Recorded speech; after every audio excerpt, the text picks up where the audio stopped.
अस्सलाम वालेकुम dear viewers. उम्मीद है आप अच्छे होंगे, खुश होंगे, सेहतमंद होंगे। और मैं कहती हूँ दुनिया में सबसे बड़ी अगर कोई नेमत है तो वो सेहत है।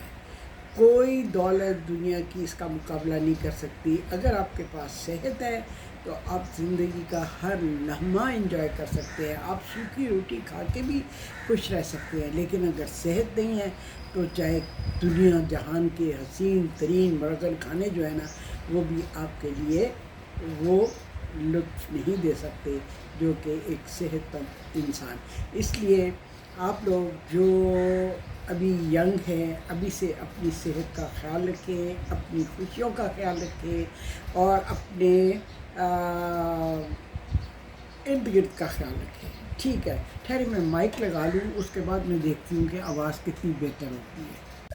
जी, माइक मैंने लगा लिया, लाइट मैंने ऑन कर दी, जो कि मैं लाइट अभी ऑन नहीं की थी। जी हाँ, तो बात वहीं से शुरू करते हैं जहाँ से मैंने माइक लगा के उससे पहले मैं कर रही थी। जी हाँ, तो सेहत के हवाले से मैं बात कर रही थी। मैं अपने यंगस्टर्स को कहना चाह रही हूँ जो अभी 40s में हैं, 35, 40 प्लस इस तरह करके, वो अभी से अपनी सेहत का ख्याल रखें, अपनी डाइट का ख्याल रखें, अपनी खुशियों का ख्याल रखें, वॉक और एक्सरसाइज जो भी है वो उसको जारी रखें, ताकि जब आप 60 प्लस हो जाए तो आपको इन सारी चीज़ों का बेनिफिट मिलना शुरू हुए जो आप आज से शुरू कर रहे हैं। जी हाँ, अब तो नॉलेज का दौर है, साइंस का दौर है। हर चीज़, कोई भी चीज़ आप पूछना चाहें आपको इन्फॉर्मेशन मिल सकती है। हमारा जो टाइम था कोई इन्फॉर्मेशन नहीं थी, मासूमियत थी, कुछ किताबें होती थी, रसाले होते थे जो हमारी इन्फॉर्मेशन का ज़रिया होते थे। इसके अलावा टीवी पे सिर्फ एक चैनल हुआ करता था, तो इतनी इन्फॉर्मेशन नहीं थी जो आज के दौर में कोई बात आपने पूछनी हो आप इजीली पूछ सकते हैं। आप अपने फ़ोन का एक बटन दबाएं तो नॉलेज आपके पास आ जाता है। मैंने शायद आपको पहले भी बताया था एक बार कि मुझे एक दफ़ा मेज़ यानी मकई के दाने के ऊपर आर्टिकल लिखना था। जब मैं फूड एडवाइज़र के तौर पर जॉब कर रही थी तो मुझे कहा गया कि मैं एक आर्टिकल लिखूँ, और वो जनाब उसके लिए मैंने लाइब्रेरियाँ, किताबें, एनसाइक्लोपीडिया खंगाल मारा।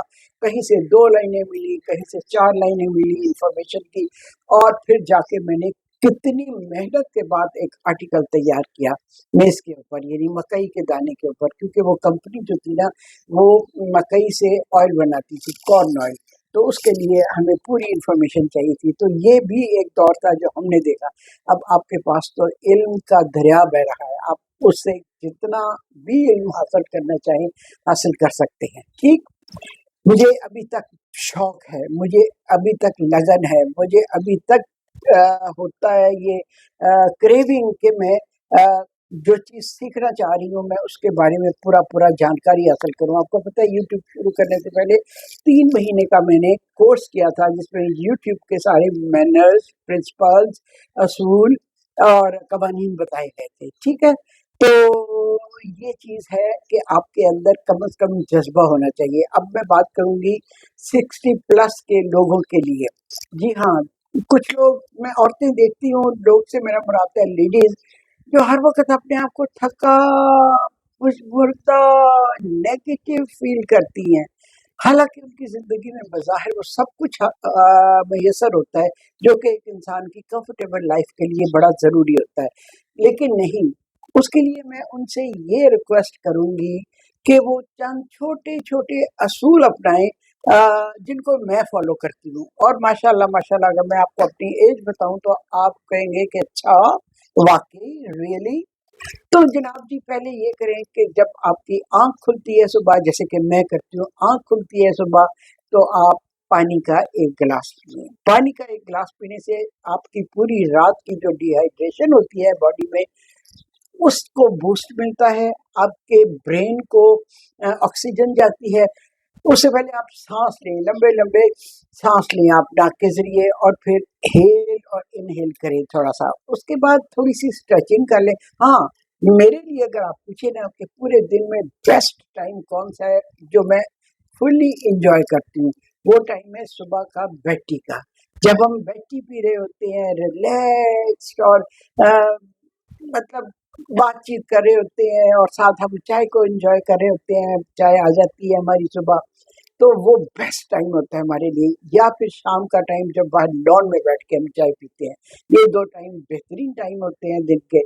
اس کے ہاں میں آپ کے لیے بتا رہی تھی جو 60 پلس لوگ ہیں، 65 پلس ہیں، ان کے لیے کہ پانی کا گلاس پئیں، لمبے سانس لیں، اسٹریچنگ کریں، چاہے وہ 5 منٹ کی اسٹریچنگ ہو. میرے گھٹنوں میں پرابلم ہے، سیڑھیاں چڑھتے اترتے ہوئے مجھے درد ہوتی ہے. میں گھٹنوں کے نیچے گدی رکھ کے، ایک تکیا رکھ کے فوم کا گول سا، وہ میں اسٹریچ کرتی ہوں، ان کو دباتی ہوں. فرق پڑا ہے. ہو سکتا ہے اگر یہ سب میں نہ کروں تو میں اتنا چل بھی نہ پاؤں جتنا میں اب چل لیتی ہوں. تو اس طرح کی ایکسرسائز کرنے کے بعد، بازوؤں کی ٹانگوں کی اسٹریچنگ کرنے کے بعد پھر آپ اٹھیں، اچھا ناشتہ کریں جو آپ کا دل چاہتا ہے. جیسے آج میرا دل چاہ رہا تھا میں پراٹھا کھاؤں، تو میں نے اپنے لیے خود بڑا مزیدار پراٹھا بنایا، اور مجھے پراٹھا اور چائے بہت پسند ہے.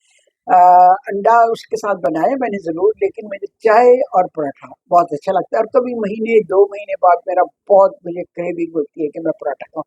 میرے ہسبینڈ کو پراٹھا بالکل پسند نہیں، وہ نہیں کھاتے. کبھی کبھار برنچ کرنا ہو تو سنڈے کو میں بنا لیتی ہوں. ٹھیک ہے. تو دوپہر میں سیلیڈ ہونا چاہیے. کھانے سے پہلے تھوڑا سیلیڈ کھا لیں. اگر آپ کھانے سے پہلے کھیرا کھائیں نا، سب سے زیادہ اچھا کھیرا ہے، مجھے اچھا بھی لگتا ہے. نمک اور کالی مرچ چھڑک کے کھیرا کھائیں تو اس کی اسکن، اس سے آپ کی اسکن ڈی ہائیڈریٹ ہے. لوگ میری اسکن کی بہت تعریف کرتے ہیں. ایک تو یہ اللہ کا انعام ہے، یہ قدرت کی طرف سے یہ اسکن مجھے ملی ہوئی ہے. اور لیکن اس کے علاوہ میں کھیرا کافی کھاتی ہوں، اور کھیرا آپ کی اسکن کو ڈی ہائیڈریٹ بھی کرتا ہے. ہو سکتا ہے کچھ اس کا فرق میرے میں آتا ہو، لیکن مجھے اتنا پتا ہے کہ بچپن سے میں اپنی اسکن کے بارے میں لوگوں سے تعریف سنتی آئی ہوں. ٹھیک. الحمدللہ اس ایج میں بھی مجھے اسکن جو ہے نا اللہ نے اچھی عطا کی ہوئی ہے. تو یہ چھوٹی چھوٹی چیزوں کو اگر، ہاں ایک اور، آپ کوئی نہ کوئی شوق ضرور پالیں. آپ یا گارڈننگ کا شوق، چھوٹا سا بھی اگر آپ کا گھر ہے نا تو اس میں 4-6 گملے رکھ لیں. ایران میں میرے پاس کوئی لان نہیں تھا، اپارٹمنٹ میں ہم رہتے تھے، تو اپارٹمنٹ کی بالکنی میں نے کچھ گملے رکھے ہوئے تھے 4-6. اور وہ بھی میں نے آپ کو شاید بتایا تھا کہ ایران میں ہمیں کوئی ملنے آئے، مہمان آئے، تو انہوں نے پوچھا پاکستان کی کیا چیز مس کرتی ہے. تو میں نے کہا میں اپنی گارڈننگ کے جو پھول وغیرہ تھے وہ مس کرتی ہوں. بہت بڑا گارڈن تھا ہمارے پاس پاکستان میں. تو اگلے دن وہ جناب ہمارے گھر آئے اور 4 بڑے خوبصورت گملے لے کے آئے. کہتے ہیں ہم آپ کے لیے گل کوکب لے کے آئے ہیں. مجھے بڑا تجسس ہوا کہ گل کوکب کون سا ہوتا ہے، میں نے اس سے پہلے نہیں کبھی سنا تھا. تو وہ دیکھا تو جناب وہ گملوں کے اندر وہ تھے ڈہلیاس. وہ ایران میں ڈہلیا کو گل کوکب کہتے ہیں. ٹھیک. تو وہ جناب بھی میں نے بالکنی میں رکھے. میں اتنا خوش ہوتی تھی، دیکھتی تھی کلیاں نکلی ہوئی ہیں، آج پھول کھل رہا ہے، پانی دینا، اس کو اتنا انجوائے کرنا. تو آپ اس طرح 4-6 گملے رکھ کے ان میں انٹرسٹ لیں. یا پھر اس کے بعد کوئی پیٹ رکھ لیں. پیٹ بھی آپ کو بہت اچھی کمپنی دیتا ہے. پیٹ بہترین کمپنی ہے. ایون بلی گھر میں رکھی ہو نا، وہ بھی اتنی رونق ہوتی ہے اس سے. اور بلی کے ساتھ بھی آپ بہت مطلب پیار کر سکتے ہیں، انجوائے کر سکتے ہیں اس کی حرکتیں. یا اگر آپ کا ذرا بڑا گھر ہے تو آپ ڈاگ رکھ لیں. ڈاگ کو خیر میں اندر کمروں میں لانا نہیں پسند کرتی، باہر رکھا ہو اور وہ اس کو لان میں دیکھیں کھیلتے ہوئے تو وہ بھی اچھا لگتا ہے. کوئی نہ کوئی ہابی ضرور اپنائیں، کوئی آپ کا انٹرسٹ ضرور ہونا چاہیے. سوائے ڈیلی ڈیوٹیز کے علاوہ. آپ کہیں گے ڈیلی ڈیوٹیز پہ ہمیں ٹائم ہی نہیں ملتا، ہابی ہم کہاں سے اپنائیں؟ ہابی کے لیے ٹائم نکالنا جو ہے نا وہ اتنا ہی امپورٹنٹ ہے جیسے آپ کھانا کھاتے ہیں. کھانا بھی تو آپ ٹائم نکال کے کھاتے ہیں نا. یہ آپ ہابی کو بھی سمجھیں کہ یہ آپ کی روٹین کا ایک بہت ضروری حصہ ہے. آپ نے اس کو بھی ضرور اپنانا ہے. تو ہابی کتابیں پڑھنے کی بھی ہو سکتی ہے، ڈرائنگ کی ہو سکتی ہے، پینٹنگ کی ہو سکتی ہے. اینی تھنگ جو آپ کو ڈیوٹی سے ہٹا کے، ڈیوٹی سے ہٹ کے player they, just for the sake of player, not for duty. آپ نے اس کو اس طرح سے اپنانا. جب कोविड का ज़माना था तो वो पूरा साल कोई बाहर नहीं निकल सकता था, हम किसी से मिल नहीं सकते थे, इंसान इंसान से दूर हो गए थे। मैंने तब ये सीखा ऑनलाइन डिकोपाज। डिकोपाज इटली की बहुत हज़ारों साल पुरानी एक आर्ट है, एक जो कि अब पूरी दुनिया में फैल चुका है, लेकिन मैंने सीखा कोई एक्सपर्ट खातून थी आशा नाम की, उनसे सीखा और इतना मुझे मज़ा आया, मुझे टाइम का पता ही नहीं चलता था कि सारा दिन कैसे गुजर जाता है बगैर कहीं बाहर गए, बगैर किसी को मिले जुले, इस तरह किए। इस तरह मैंने डिकोपाज उस ज़माने में किया। डिकोपाज एक आर्ट है जो कि पेपर से किया जाता है, किसी भी चीज़ पे आप कर सकते हैं। उस ज़माने में जो अमेरिका से आता था मैं कहती थी मेरे लिए नैपकिन्स लेके आएँ। नैपकिन, पेपर नैपकिन मँगा के मैंने इतने जो जहाँ से बाहर से कोई आता था, मैं कहती थी मेरे लिए पेपर नैपकिन लेके आएँ, तो पेपर नैपकिन मेरे पास बहुत बेताशा जमा हो गए।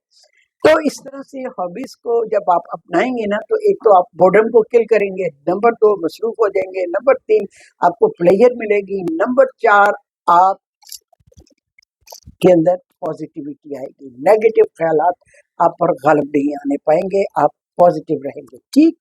तो ये कुछ चीज़ें हैं जो मैं आपसे शेयर करना चाह रही थी कि जो 60 प्लस 65 प्लस लोग हैं वो किस तरह से अपनी हेल्थ को इम्प्रूव कर सकते हैं, बेहतर रख सकते हैं।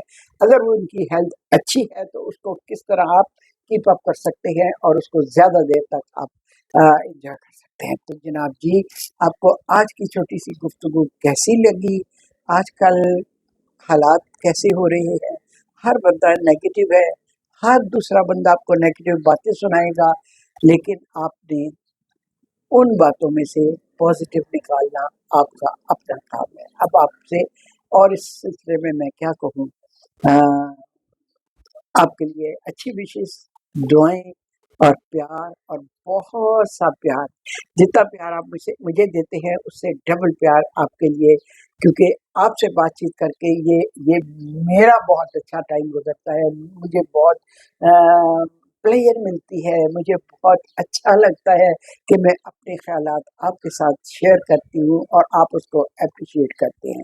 ठीक है, तो ये भी एक हॉबी है, ये भी मेरे लिए एक बहुत खुशी का बात, ये मेरी ड्यूटी नहीं है, मुझे इससे कुछ गेन नहीं करना, मुझे इससे गेन अगर करना है तो आपका प्यार, आपकी मोहब्बत, आपकी खूबसूरत दुआएं, ये सब ये देखें, ये आपकी खुशकिस्मती है ना कि आपको ऐसा एक हॉबी का जरिया मिल जाए, ऐसी हॉबी मिल जाए जिससे आप दुनिया के साथ कनेक्ट हो जाएं। हाँ, आपसे रिक्वेस्ट करूँगी कि आप जो अपने कमेंट करते हैं ये ज़रूर प्लीज़ बताया करें कि वो कहाँ से करते हैं, ताकि मुझे पता चले कि दुनिया में कहाँ-कहाँ मेरे इतने प्यारे-प्यारे लोग जो हैं वो रह रहे हैं, मुझे देख रहे हैं, सुन रहे हैं और एप्रिशिएट कर रहे हैं। हाँ, अगर कोई इम्प्रूवमेंट चाहते हैं तो आप मुझे बताएँ कि मैं अपने प्रोग्राम में मज़ीद क्या इम्प्रूव कराएँ। लेकिन मैं खुद अपने प्रोग्राम अब जब देखती हूँ तो मुझे ऐसे लगता है कि बहुत इम्प्रूवमेंट आई है। मैं अपने पुराने प्रोग्राम अगर मैं देखूँ, से पिछले साल के, जैसे मैंने ऑस्ट्रेलिया से बहुत से प्रोग्राम रिकॉर्ड किए हुए हैं, उनमें मैंने अब नोट किया है कि मैं कैमरा बहुत जल्दी मूव कर रही हूँ। किसी भी चीज़ के ऊपर इतना देखने का मौका ही नहीं मिलता उसको क्लियरली, कैमरा इतनी तेज़ी से मैं घुमा रही हूँ। या कुकिंग शो में देखती हूँ तो मुझे अभी जो रिसेंटली मैं कुकिंग शोज़ बना रही हूँ उसमें मुझे बहुत इम्प्रूवमेंट नज़र आई। इंसान को अपना नकात खुद होना चाहिए, अपना क्रिटिक खुद होना चाहिए, अपनी खूबियों और खामियों पे नज़र होनी चाहिए, अपनी खूबियों को भी एप्रिशिएट करना चाहिए। बटरफ्लाई हग इसीलिए तो होती है, अपने आप को शाबाश दें। तो मैंने देखा कि मेरे प्रोग्रामों में पहले की निस्बत काफ़ी इम्प्रूवमेंट आई है। What do you think? आप मुझे ज़रूर बताइए। अगर उसमें कोई कमी है जो मुझे महसूस नहीं हो रही तो मुझे प्लीज़ आप अगर उससे आगाह करेंगे तो मुझे बहुत अच्छा लगेगा। मुझे आज तक टीवी के वो प्रोड्यूसर्स याद हैं जिन्होंने मेरा तलफ़्फ़ुज़ सही किया था, मैं बादाम कहती थी। वो जो मिसेज़ राणा थी, प्रोड्यूसर थी मेरी, उन्होंने कहा कौकब बादाम नहीं बादाम। फिर 1-2 और ऐसे लफ्ज़ थे जो मैं वो बोला करती थी, मुझे आज भी उनकी करेक्शन याद है, तो मुझे बहुत अच्छा लगता है अगर कोई मुझे किसी चीज़ पे करेक्ट करे तो। अपने आप को इम्प्रूव करते रहना चाहिए, हर टाइम में, हर दौर में, हर उम्र में। तो देखें जी, आज मैंने ये माइक लगाया है, तो मैं देखती हूँ कि मेरी माइक के साथ आवाज़ कैसी है, ठीक है? جی، یہ بھی لرننگ کا ایک پروسیجر ہے، ٹھیک ہے، اپنے آپ کو امپروو کرنے کے لیے آپ لرن کرتے رہیں۔ اس کے ساتھ ہی اب میں آپ سے اجازت چاہتی ہوں، آپ کے پیار کا بہت بہت میں پھر سے شکریہ ادا کریں گی، ٹھیک؟ تو اللہ حافظ، اللہ تعالیٰ آپ کو ہمیشہ خوش رکھے اور آپ کی دعاؤں سے ہم بھی خوش و خرم رہیں۔ اللہ حافظ۔